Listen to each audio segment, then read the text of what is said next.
Hello लोगोफोर, नोंथांमोननि गेजेराव आरोबाव मोनसे गोदान भिडिअनि आपडेट लानानै फैलायबाय। नैबे गोदान भिडिअनि फुल आपडेटखौ मिथिनो थाखाय नैबे भिडिअखौ स्किप खालामालाखिनो जोबजासिम नायनो नांगोन, होनब्लासो मिथिगोन दि बे गोदान भिडिअखौ बबे चेनेलाव होदों।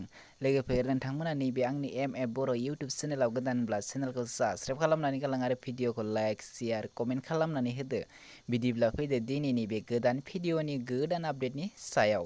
दिनैनि बे गोदान भिडिअनि टाइटेलानो जादों I love you। बियो मोनसे गोदान बड' रमान्टिक मिउजिक भिडिअ। दासिमहालागै नैबे गोदान मिउजिक भिडिअखौ नायाखैब्ला बे भिडिअखौ नायजोब लोगोफोर। नैबे भिडिअआव कास्ट महरै दङ समायना बसुमतारी, सान्टु ब्रह्म, मार्क। लोगोफोर, नैबे भिडिअखौ फुल नायनो थाखाय बिथांमोननि इउटुब चेनेलाव थांनो नांगोन। नैबे भिडिअनि मेथाइखौ रोजाबदों सान्टुनुमु ब्रह्म, मार्क। लोगोफोर, नैबे मिउजिक भिडिअआ जोबोरैनो मोजां जादों आरो बिथांमोना नैबे मिउजिक भिडिअखौ फुलै आपल'ड खालामनानै गालांबाय। नैबे भिडिअनि कनसेप्टआनो जादों सान्टु ब्रह्म, मार्क। लोगोफोर, आरो नैबे भिडिअनि केमेरा एडिटिं डिरेक्सनानो जादों बुहुम राभा। नैबे मिउजिक भिडिअखौ नोंथांमोना बिथांमोननि YouTube channel SBM production YouTube चेनेलाव थांनानै बिथांमोननि नैबे गोदान मिउजिक भिडिअखौ नायनानै लाहैदो आरो दासिमहालागै बिथांमोननि चेनेलखौ साबस्क्राइब खालामाखैब्ला बिथांमोननि इउटुब चेनेलखौबो साबस्क्राइब खालामनानै होदो आरो आं बिथांमोननि नैबे भिडिअनि लिंकखौ बे भिडिअनि डेस्क्रिप्शनावबो होनानै दोनगोन।